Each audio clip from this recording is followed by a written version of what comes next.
So welcome everyone to the I'm STEM Network meeting for February 20th, 2019. It's a pleasure to be here with you. I'm Mimi Lufkin, CEO Emerita at the National Alliance for Partnerships and Equity. And my partner presenter above me here, at least on my screen, is Jeff Weld from the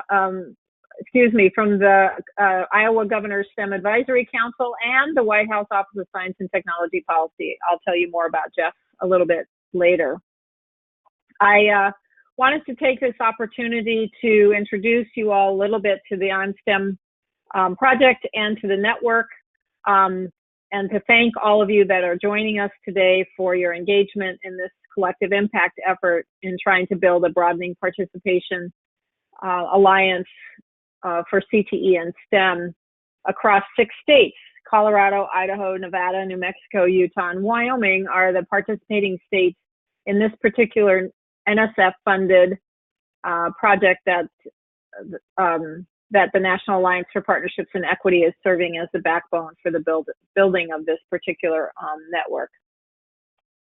The mission of the network is to broaden participation and close achievement gaps in 7 through 12 and undergraduate STEM education, including career and technical education, by scaling effective practices that close these gaps at the critical junctures that currently limit participation of underrepresented students in STEM pathways.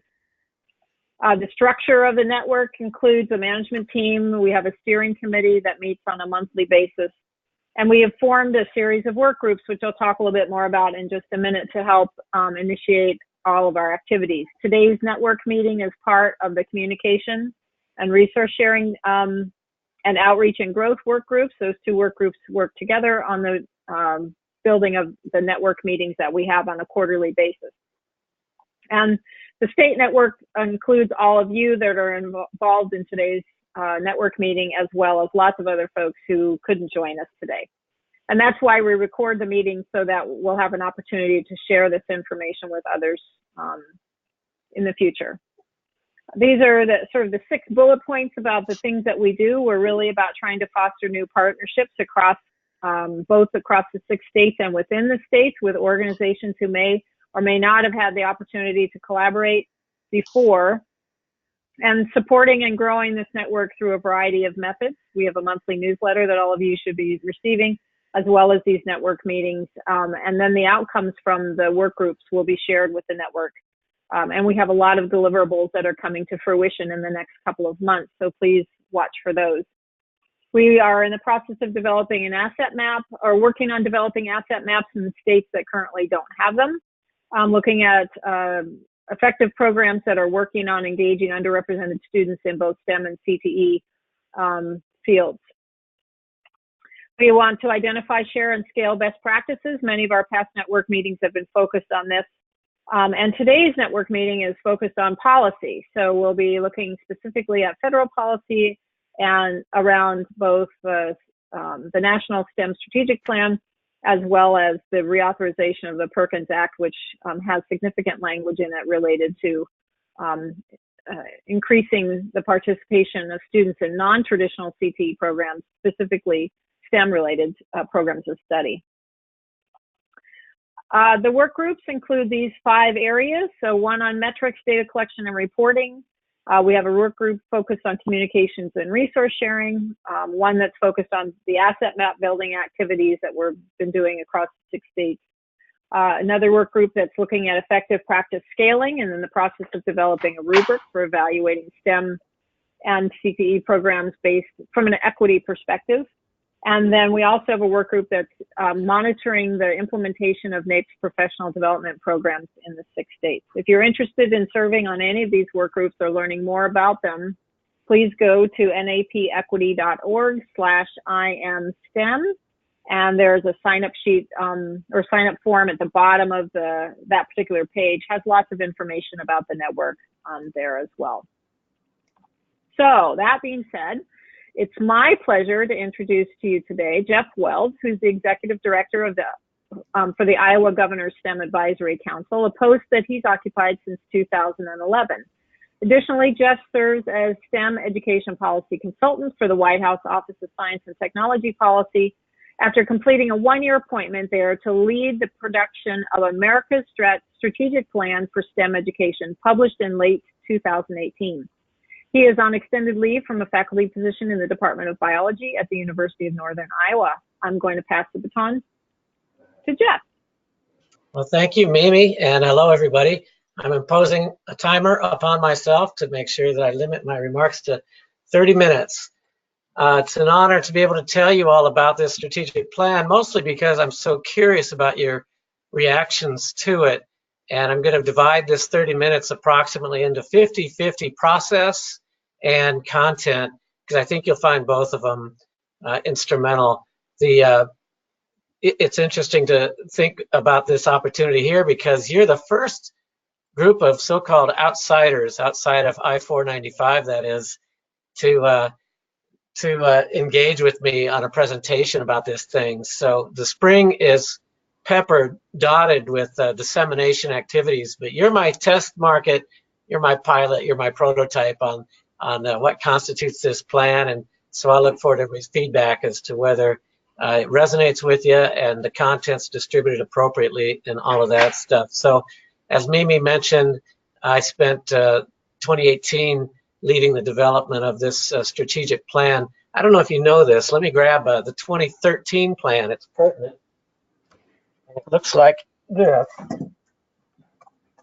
And I wish I could see a show of hands, because when I got a call from the Office of Science and Technology Policy in 2017, in September of 2017, inviting me to come out and lead the development of this plan, I was told there was a 2013 plan. I'm picking up an echo, by the way. Yeah, we have got, somebody needs to mute their phone. Excuse me?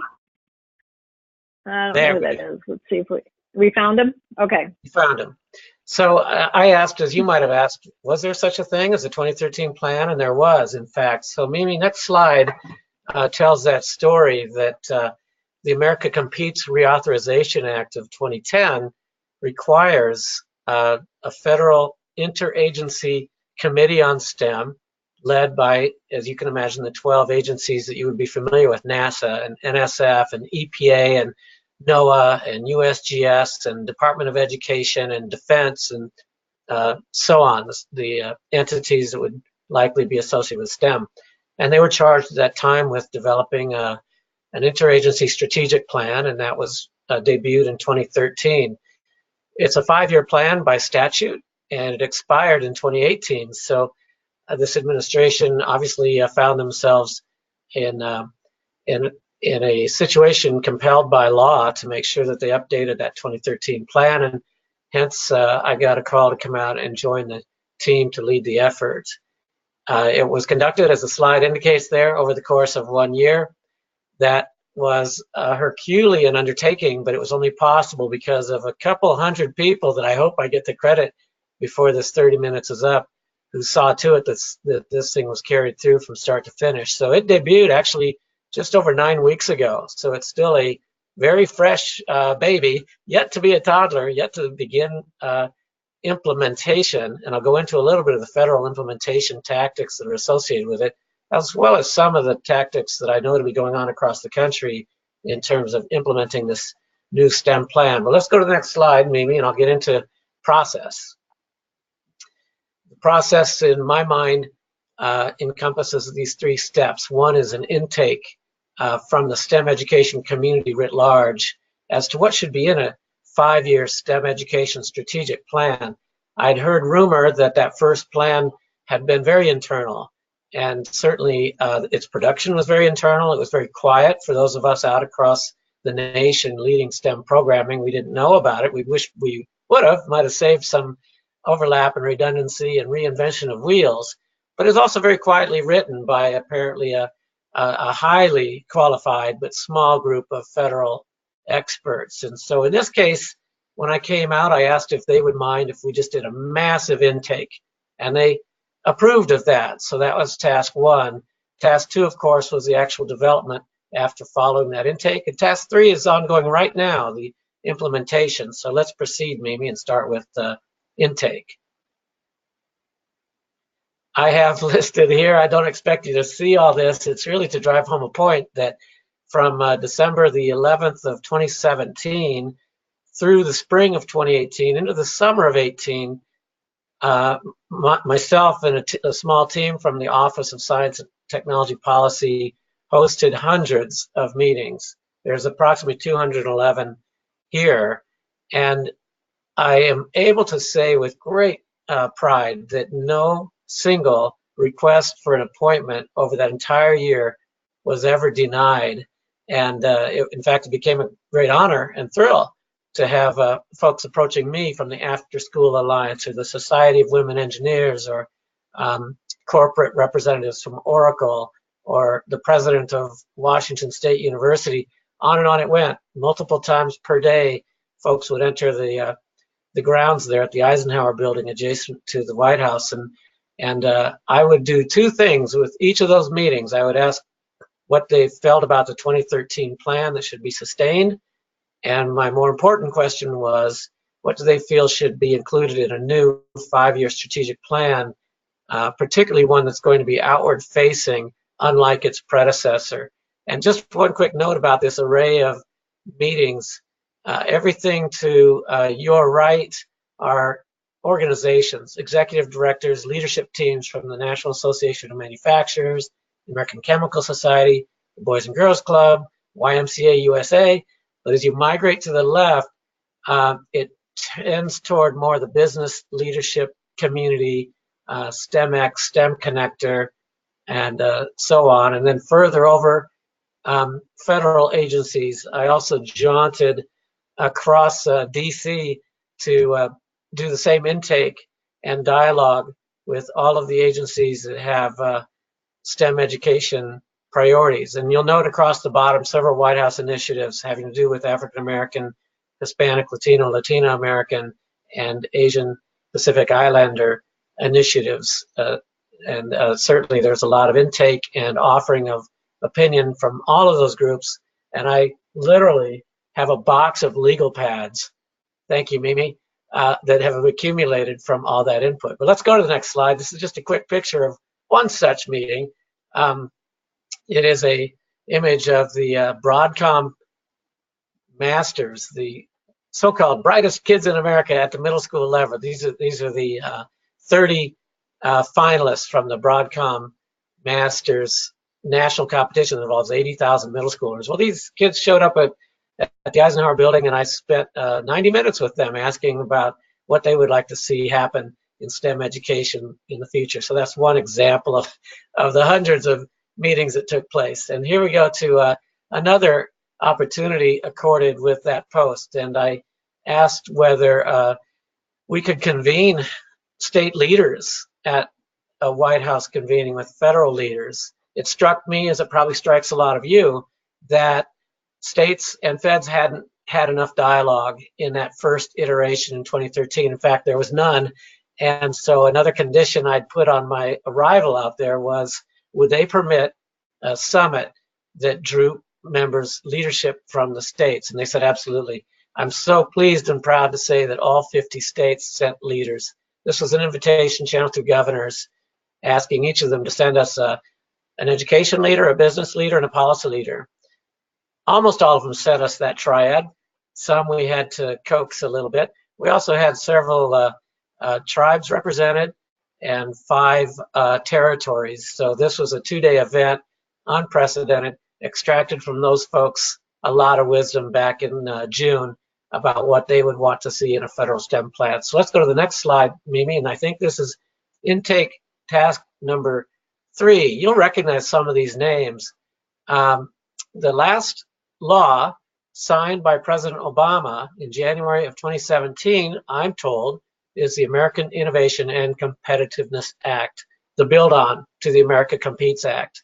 And in its wisdom, it stipulated that there would be an external STEM advisory panel stood up by a collaboration of NASA, NOAA, Department of Education, and the National Science Foundation. And the 4 of them got together while I was out there. It was really a humbling exercise of 600 applicants or nominees from across the nation, a veritable who's who in the STEM education space that they had to sift through, weigh, evaluate, and collaboratively determine which 18 should sit on an external STEM panel. So you're looking at the 18 that survived that survivor of the STEM sense on a high altitude level. And you'll recognize David Evans of the NSTA and Jonas of the Museum of Science Boston, and Larry Robinson of Florida A&M, and some really neat, astounding thinkers that we brought together in September of just this last fall.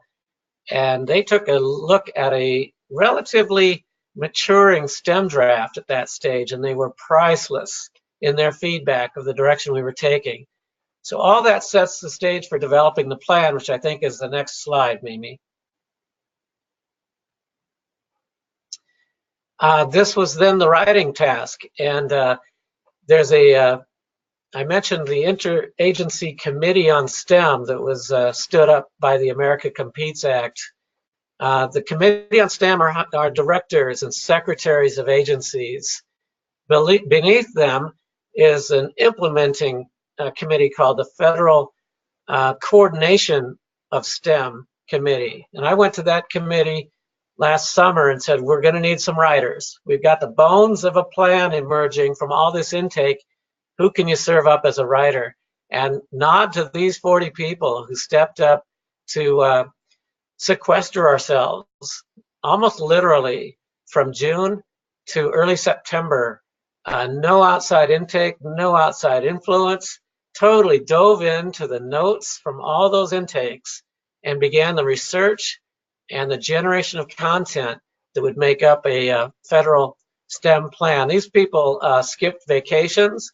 They wrote components of the plan in their hammocks, in the mountains, the Adirondacks. I got a lot of email exchanges from people that were in some exotic places around the world, still generating content through this incredibly compressed window. So nod to the writers, and let's go to the next slide, which I believe is reviewers.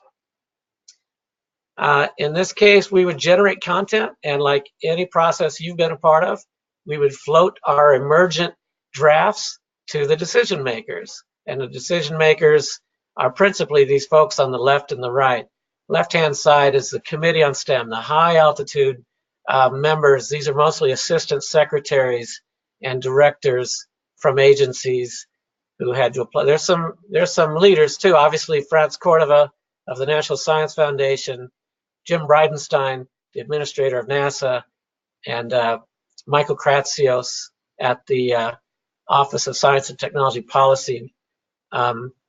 They had ultimate say. This whole project is under their roof of the Committee on STEM. Over to the right is the Federal Coordination Committee, the next level down of generators of the content and guiders of the process. So tribute to both of these committees for the review and feedback at 3, maybe 4 different junctions. Yeah, I won't belabor the point, but there were a lot of checkpoints that these folks weighed in on, as did the administration, and we would take in all feedback, generate new iterations through September into October. Next slide, Mimi. Here's the task of implementation, and I'll get into the content in just a moment, but this blue matrix that you're looking at is one of my favorite pages in the whole 38 pages. I mentioned the first plan was 126 pages of 10-point font, single-spaced, and personally, I felt like for this document to be useful out across America, we had to really distill it and make it punchy and accessible. So we're down to 37 pages, and this is page 7, and an interesting exercise that someday I'd love to go into more detail is you can see across the dark blue tab across the bar on top are the, I believe, 15 federal agencies that comprise the STEM committee. And we asked them each to fill in dots on the objectives of the emergent plan that they could support, as well as the 3 overarching goals that are atop in the baby blue. And that chart and its dots are early commitments on the part of those agencies to support particular objectives of this new plan. that I'll go into in more detail. I don't expect you to read them here. The next slide will go into more detail and bigger font for you. But I also have a little bar over to the right. I don't know if you can tell, but all agencies agreed to a subset of objectives having to do with transparency and accountability, the tracking and measurement of impact on underrepresented groups, the availability, making available through dissemination tactics, federal programs, using evaluation data to inform future iterations of federal STEM activities, and so on, comprise this fourth category of objectives over to the right. So I left that off the chart because they all signed on to that, and they had to. It's in the AICA. Next slide, Mimi.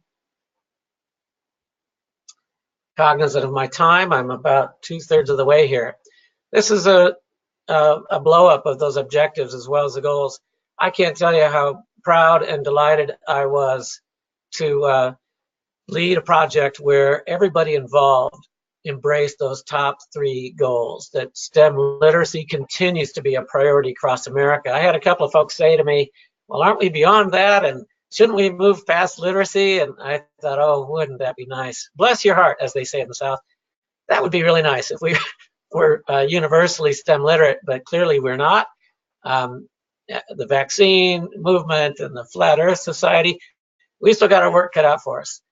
Everybody I talked to, by the way, 211 plus meetings, shared the consensus that diversity, equity, and inclusion are paramount, overarching, undergirding goals to the future of a STEM plan, and therefore it manifests there as goal 2.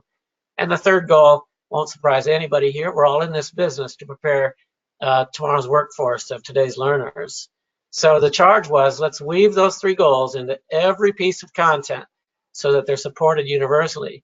Down below it, you see the priorities that manifest in this plan: STEM ecosystems, work-based learning, innovation and entrepreneurship, convergence or transdisciplinarity of the disciplines. Mathematics is a magnet, the only single discipline called out and highlighted for the research that I know we're all quite well aware of, that if there is an Achilles heel to the STEM pipeline of the future, it's mathematics education principally. Not to say that introductory biology or organic chemistry are off the hook, certainly not, but the evidence is crystal clear that mathematics, more singularly than any other discipline, can be the choke point on the STEM pathway for too many kids, especially young women, kids of color, kids of rural, and kids of varying abilities. So we took that one square on, as we did with digital platforms, cyber education, computational thinking. Nothing there that's new under the sun. It's just bringing them up as priorities. Yeah, and over on the right-hand side, those 5 that have to do with measurement. So that's the content of the plan. The approach was to take each one of those priorities or objectives, weave the 3 goals within them. If they can't defend and support those 3 goals, they wouldn't have made it to this level of the report. Each one is a singular page. We were really adamant that we were going to try and boil down all the research and make a case that that is a present priority for federal STEM, as well as hopefully a guidepost or a North Star for STEM across the country. Quick side note, the cover of the document is a NASA image of a star. It's not the North Star, but I was so grateful that Joan Farini-Mundy, the former chief operating officer at the National Science Foundation, who since moved on to be the president of the University of Maine, brainstormed with me early on in the process when I came in and said, they've embraced, when I say they, the administration embraced that this would be an outward-facing document. So I said, Joan, what should we call it? A waypoint, a guidepost, a guiding light? And she said, how about North Star? So to this day, if you read the document, you'll see a lot of mention that it's a North Star for America, and that's a tribute to Joan Farini-Mundy. Next slide, Mimi.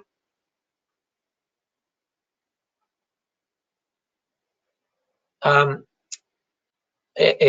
very precious and cherished aspect of this plan is that in its development, each of the agencies was asked, what can you do to support these objectives? Early on, budgets hadn't been produced yet. They were just beginning to get an inkling on the content of it. And this is a snapshot pulled from the document of some of the tactics the agencies already committed to. This was very early in the process that they're committing to supporting local ecosystems through federal assets, physical assets such as energy labs, as well as grant awardees, grant programs. And you'll see that woven throughout these bullets. I just extracted some of my favorites, that diversity and inclusion mechanisms will be scored priorities in the grants issued by the Department of Defense and the Department of Education, and kind of like the broadening impacts aspect that NSF already executes will be spread across agencies. So I won't read these to you, but it is simply to say, what a treat to know that the agencies are aligning themselves to these priorities, and they have to. I learned a little bit of Policy Wonk 101 out there, spent a lot of time at the Office of Management and Budget. And being an executive office of the president, much like OSTP, they're bound to support administration priorities. And so when we trotted across the street, literally trotted across Pennsylvania Avenue with drafts of this and shared it with OMB, their behavior is to intake the budgets of EPA and Defense and NASA and NSF and ED and NOAA, et cetera, and have our plan in one hand and the budget in the other hand. And if they don't align, they do a so-called pass back. They send it back to the agency until it does align. So people ask me a lot whether there's any teeth in this, whether there's any money in this. And my answer is that process I know to be unfolding. So yes, there's teeth and there's a financial commitment to the priorities of this plan. It's a great honor. Mimi, next slide. I think I'm down to about 3 minutes. Just a snapshot taking you into the room. This was December the 4th, debut day. Most of the folks in those chairs are leadership across the federal agencies and the administration. That's Jim Bridenstine of NASA at the podium. I'm way down at the end. And a lot of media exposure in that moment. You know, you think about the many dysfunctions of DC and Washington right now, but in this one little instance, the only one I can speak for, there was universal embrace, there was synchronicity, collaboration, and in a very short period of time, a profound policy guiding document produced. So I can't speak for the rest of it, but when it comes to STEM, everybody rowed their boat in the same direction. Next slide, Mimi. I think this is where I may start to wind down. I get into things like Easter eggs. There's certain aspects of the plan that I'm just so proud of that I put down here. I had everybody read the Lost Einstein's work. I don't know if you're familiar with the studies. I think it's Stanford University. It's now a website and a stark reality brought to America thanks to some clever research about underrepresentation in the space of invention, innovation, and entrepreneurship. That has a number of references throughout the document. I'm going to skip around here. Oh, one more maybe, problem finders. This is something we hope to introduce to the lexicon along with convergence. It's a credit to Sally Mason, the former president of my university, who's now at the National Academies of Science. And she said to me one day, Jeff, we've really got problem solving embedded into the lexicon of American STEM education. Let's take it another step. Let's encourage educators at all levels to build problem finders, learners who identify challenges and are empowered to see through from identification to solution. That's a powerful equity pedagogical aspect, and I'm so pleased that it's embedded into the plan. Mimi, I might go one more slide until you really get the hook out and you draw me to a close. But okay, let me end on this one. I think is an aspect of the plan. You're doing fine, Jeff. Keep it up. I'll give you 5 more minutes. You're good. Then I'm going to relax. I bet I'm down to 2 or 3 slides remaining. This is an aspect of the plan that I really just adore, and that is we wanted to portray to the feds, as well as to America, some practices that are already ongoing that support a number of these objectives as best practices, so that when a citizen at the school or the regional or the college or the policy level back across the states said, what do they mean by equity in data science? We can pull up a project that's taking place at the Department of Labor or the National Science Foundation's includes, you're all quite familiar with, the bottom box. Students with varying abilities doing data analytics at NOAA, the upper left box. Unusual or out-of-the-box thinking with regard to high school apprenticeships, the upper right box. These are ongoing. They're wildly successful. They're all deserving of replication. And I might add this, coming out of Iowa, where STEM's been going as a state endeavor for 8 years, closely tying education with workforce, with agriculture in my state. I was so pleased to arrive in DC and find that although the interagency committee on STEM was lacking a representation by the Department of Labor and Agriculture, I was successful in suggesting that these folks be at the table. So now, if you look up the Committee on STEM at the federal level, Labor's at the table. And they were ecstatic to be invited. It was a no-brainer coming out of my state, but it just hadn't been thought of, which is, I think, an endorsement to a fresh eye arriving to inside the Beltway. The Department of State is now a member of that committee as well, ecstatic to be at the table as state advances STEM education and equity around the world, and hadn't been part of this conversation. So that's some of the impact in our wake. What's next, Mimi?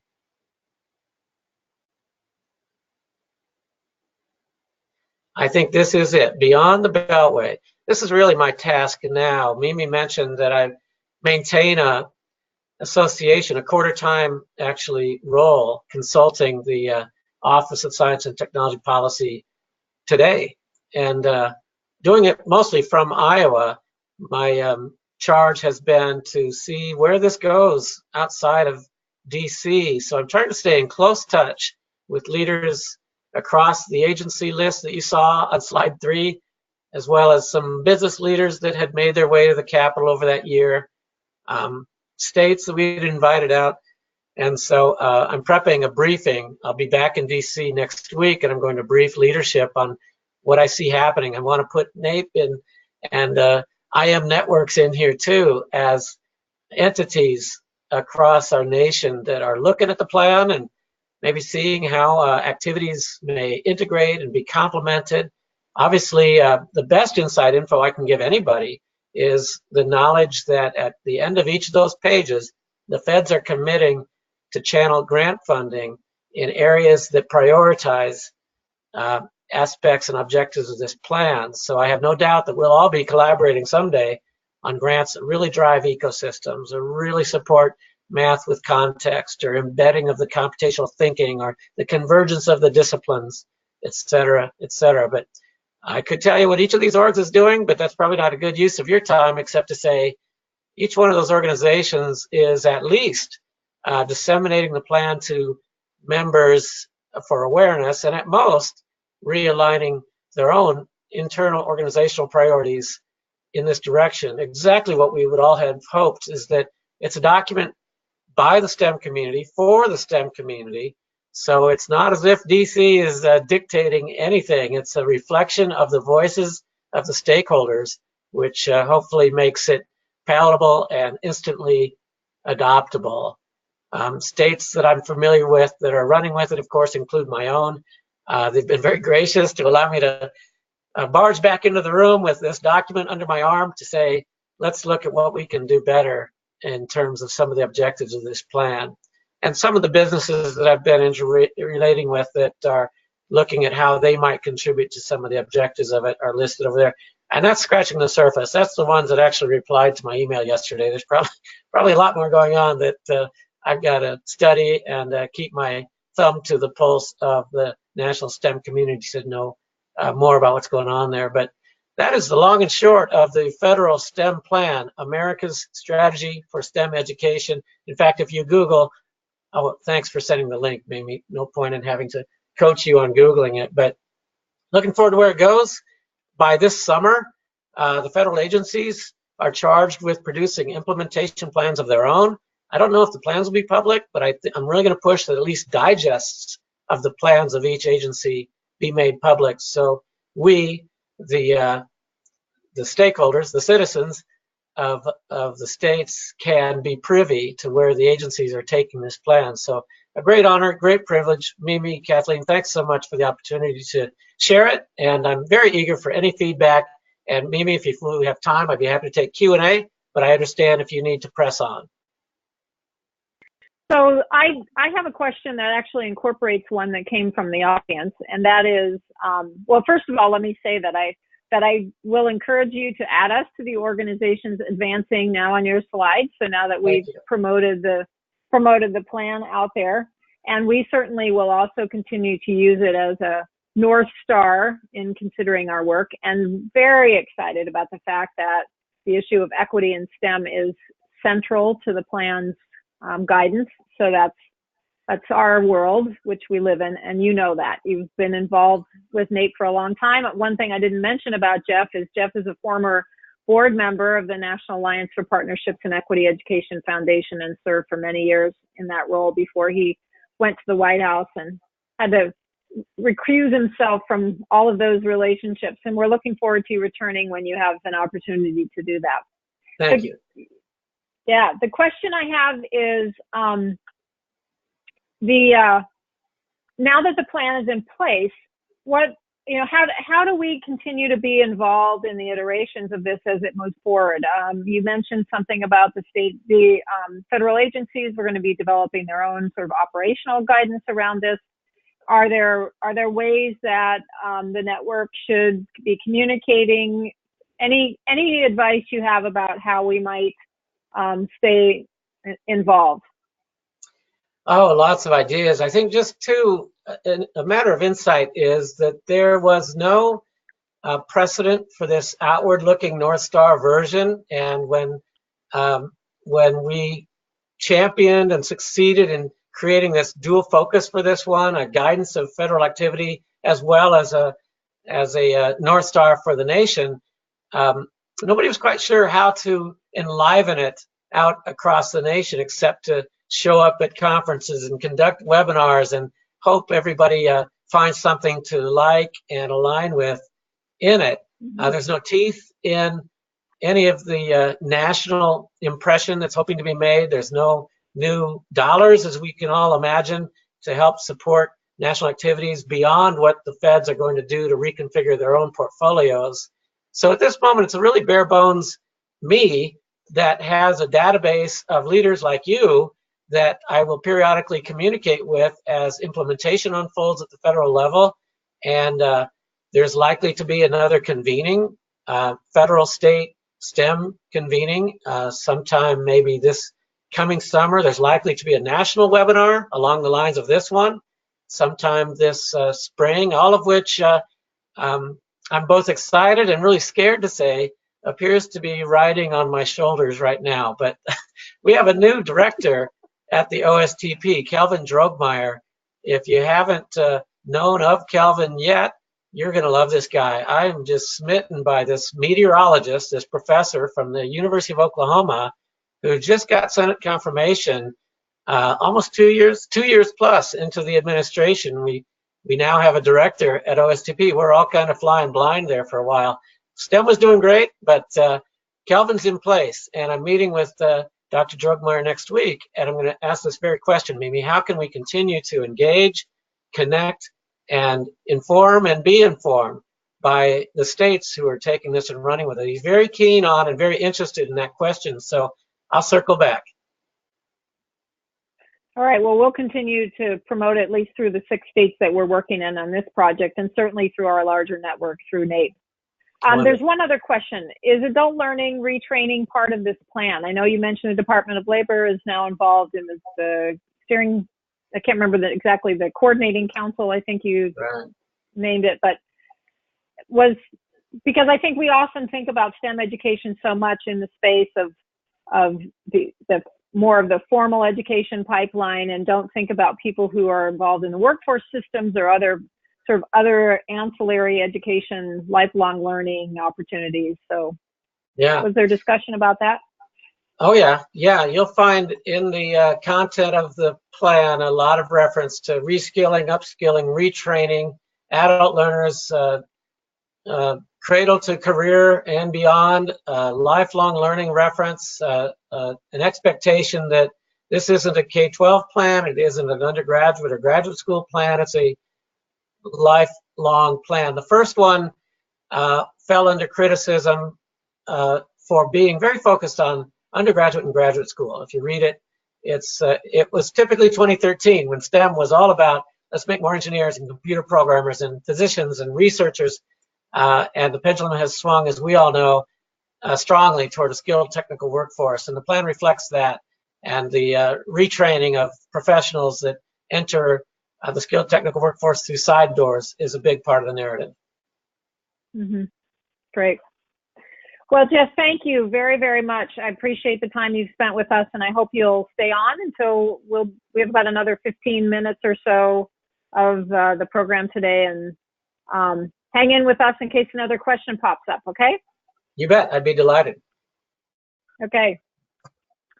The other thing that we wanted to bring to the attention of the network is to sort of reinforce the things that Jeff's already mentioned as part of the STEM strategic plan, is that there is an opportunity here with a piece of legislation, federal legislation that was recently passed just this last summer, and that states are currently involved in developing their state plans to implement this work over the next long time. They're in a transition planning phase. Most states are probably developing transition plans, although some states may also be developing four-year plans that will extend their work. But I wanted to highlight a few things for you as ways in which you might want to engage in terms of career and technical education, and connecting CTE and STEM together in the efforts that you're trying to build around broadening participation in STEM and serving underserved and underrepresented students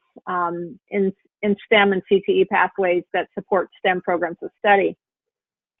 There are these seven, I'm going to talk about these 7 things quickly. The GAO study I may not get to, but these are the areas, sort of the trigger points in Perkins where there's an intersection between the support around CTE and looking at STEM. But the first thing I wanted to ask you all is, as a quick reminder for me, who's on the meeting today? Who's here today? So I'm going to pop up a quick poll and ask you to respond to it. And if you would, and Kathleen, I'm going to ask you to make sure that this is looking like it should. It looks like we're getting some responses now. We've got, well, let's give this a minute because the numbers are jumping all over the place. Looks up like about 29% people are state agencies. If you mentioned other, if you click the other box, if you wouldn't mind in the chat box, just describe the role that you play. This will help me as well. About 47% of you are school or college administrators, staff, or counselors. 7% are faculty or teachers in high schools or community colleges. 13% are from community-based organizations. And about 7% are the other category. So if you indicate that, that would be great. All right, I'm going to close the poll. And I'm going to ask Kathleen to let me know if, can you see the slides back up now? Yep. Okay, great. And we'll move on to the next slide. So I wanted to mention quickly that when we talk about equity in Perkins 5 or in the federal career and technical education legislation, these are sort of the words that pop up in the bill that trigger, at least from my analysis, things that are related to equity. One is anytime the term special populations is mentioned, There are 9 groups that are mentioned now in the special population definition. It's an extension from the previous 6 groups. But inside of the special populations definition is included in that are students who are pursuing non-traditional fields. Non-traditional fields are defined as, sorry, I had this open. Here we go. Non-traditional fields is defined as occupations or fields of work. I wanted to read this directly from the legislation.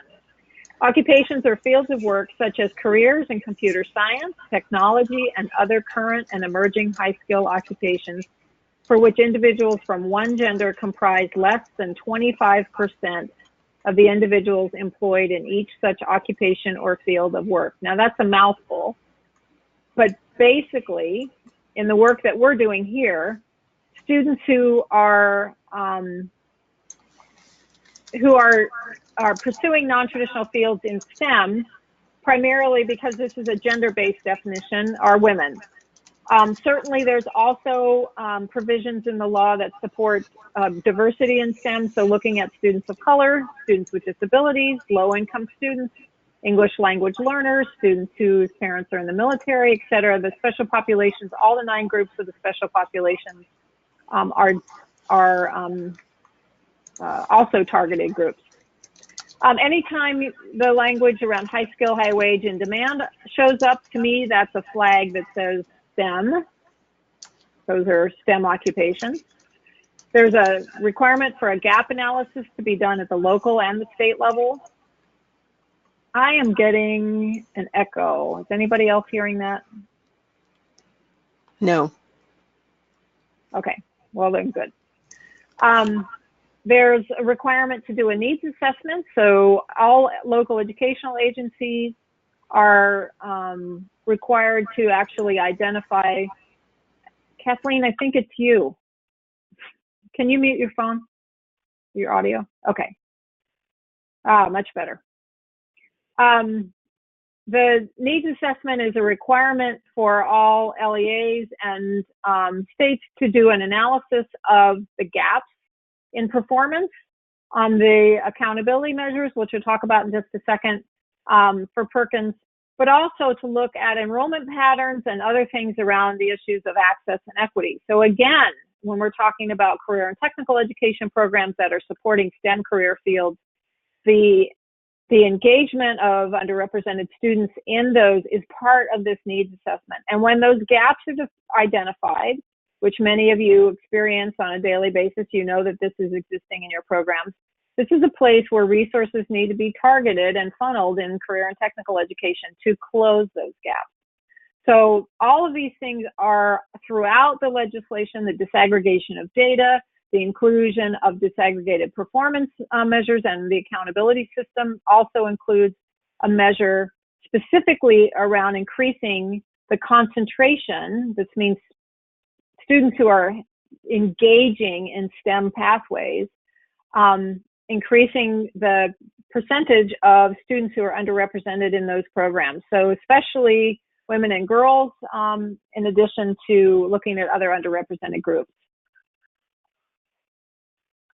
The funding mechanisms that exist in this particular legislation, things that you should be paying attention to what's happening, are what is going on with the local allocation. So every LEA, every local education agency, receives an allocation from their state education agency. And this includes community colleges, high school programs, both at secondary and post-secondary level, to support career and technical education.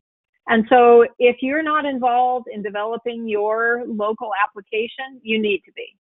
If you are not in a position to be in that role, you need to be aware of what's being put into your plan, and also to provide input into the needs that you might have if you're specifically working on a program to increase underrepresented student engagement in STEM-related CTE programs.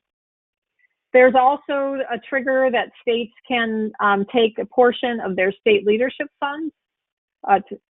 It's around 15%, and use it in a reserve fund for specifically for targeted activities.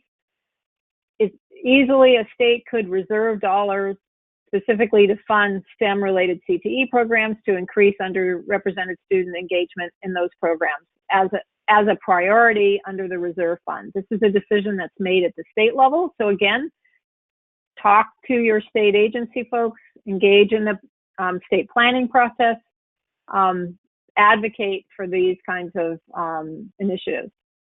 There are also set-asides within the law that specifically say that the states must hold certain portions of funds aside, 2% to support state institutions, so that for students with disabilities as well as students who are incarcerated, and also between $60,000 and $150,000 of funding specifically to fund activities supporting students pursuing non-traditional careers, which again are women in STEM types of programming. And there's also a small set aside for outreach recruitment activities to engage special populations in career and technical education. Again, special populations in this context would be any underrepresented group in a STEM-related career field would be considered part of that special population definition. So I just want to mention just a couple of things before I wrap this up and encourage you all to pay attention to what's happening around accountability in career and technical education, the fact that there exists a non-traditional measure in Perkins, watching how your state performs on that, as well as what's going on if you're involved in a local educational agency, your performance on the non-traditional measure, because engaging women and girls in STEM-related programs of study will improve your performance on the non-traditional measure. Again, remember the non-trad measure is a gender-based measure. Closing your equity gaps, which is another issue in terms of looking at the local performance measure negotiation, the data disaggregation, the kinds of things that have to be included in both the state and local reports. All of these and the performance gap analysis are all about closing the gaps that exist between all students and certain subgroups of students. So students based on gender, race, special population status are all part of that gap analysis that needs to be done and closing those gaps. So looking at underrepresented student engagement in STEM-related programs of study and how do they compare to all students who are involved in those programs are part of that analysis and part of the priorities for funding in CTE that should be happening under Perkins 5. There are leadership activities. So again, looking to your state education agency for leadership around all kinds of things, but primarily the area of professional development, incentive grants, they have options to do that. Also looking at, and there's specific language in the state leadership activities around increasing underrepresented groups engagement in STEM-related programs of study. So pay attention to all of these things and advocate for this work as well.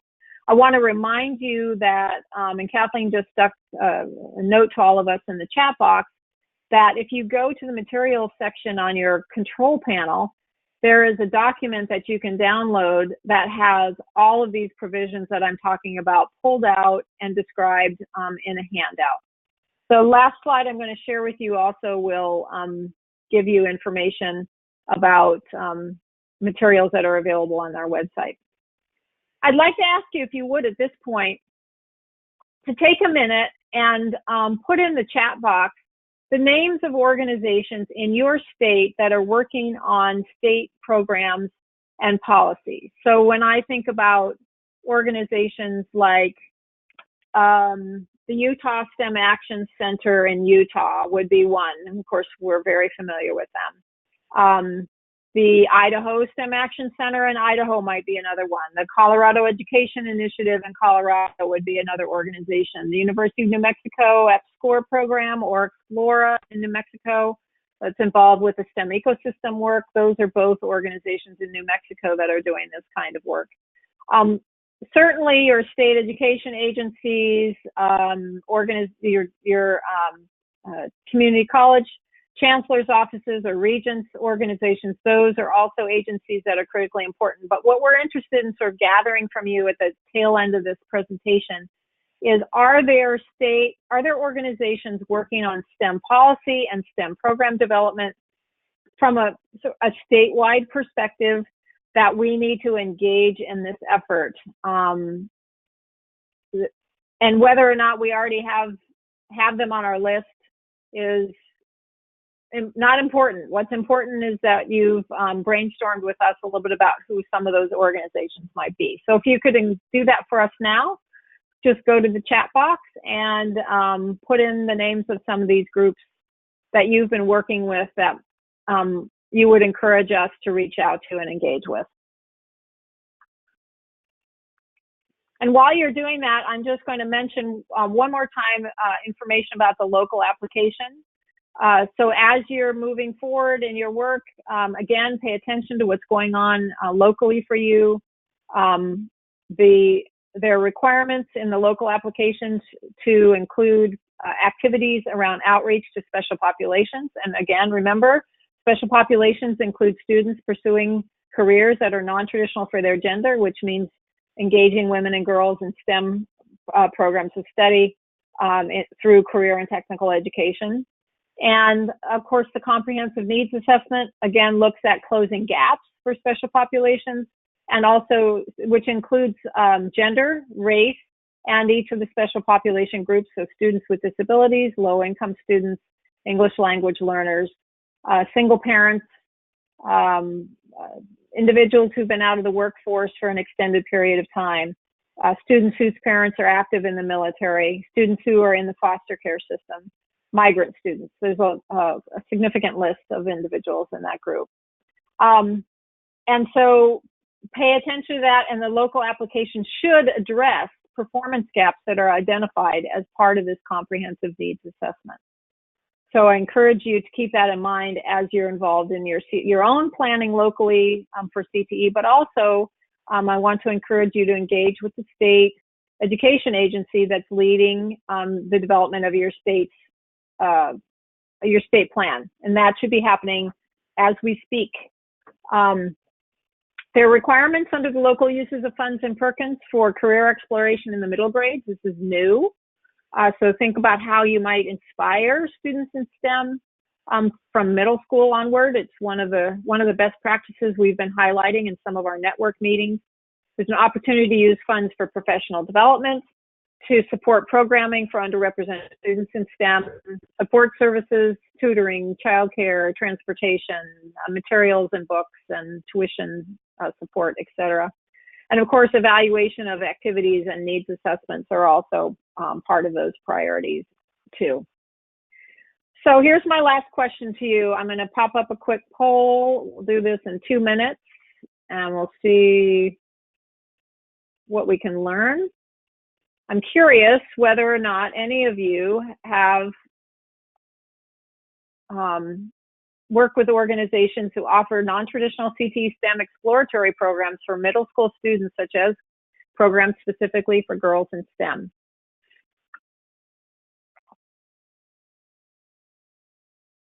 So far, everybody has answered this question, yes. Oh, we have 20% now saying no, 83% at yes, 17%. It's bouncing around a minute, so I'm going to let it sort of settle down here before we close the poll. Looks like we might have a few folks who don't know. All right, it seems to have stopped jumping. So 60% of you said yes, 30% of you said no, and 10% said they didn't know. Again, thinking about how we might be able to implement programming as early as possible in terms of inspiring and engaging students in STEM, particularly for underrepresented students, because this is typically when their excitement about STEM-related programs or STEM careers becomes an important component of their future. All right. I'm going to skip this GAO study slide and just let you know that there's lots more information about Perkins 5 and some really great resources that we've developed, specifically looking at equity in CTE at this website, napequity.org/Perkins5. So I encourage you to go there, please. And download all the resources that are available to you. If you have any suggestions for resources that you might need, please pop them in the chat box, email us, let us know at any time. We want to be responsive to our organizations, to you all as members, and also for those of you engaged in the network, to what your needs are, and so let us know what those are. And I will venture to answer any questions if those of you who want to hang out for a few minutes here at the end. And Kathleen, were there any questions that popped up in the chat box at all that I should address?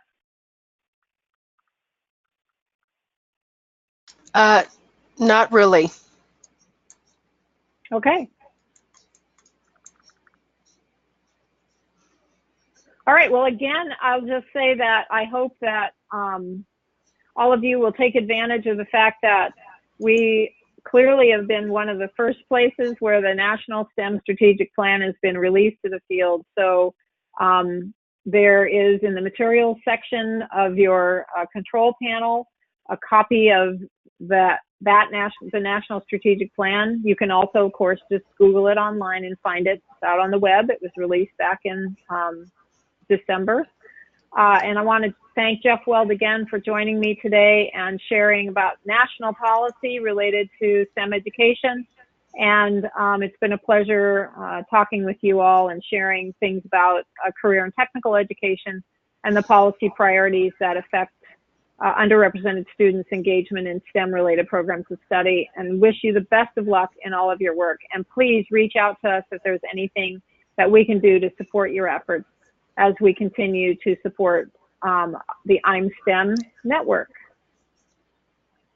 Thank you, Mimi.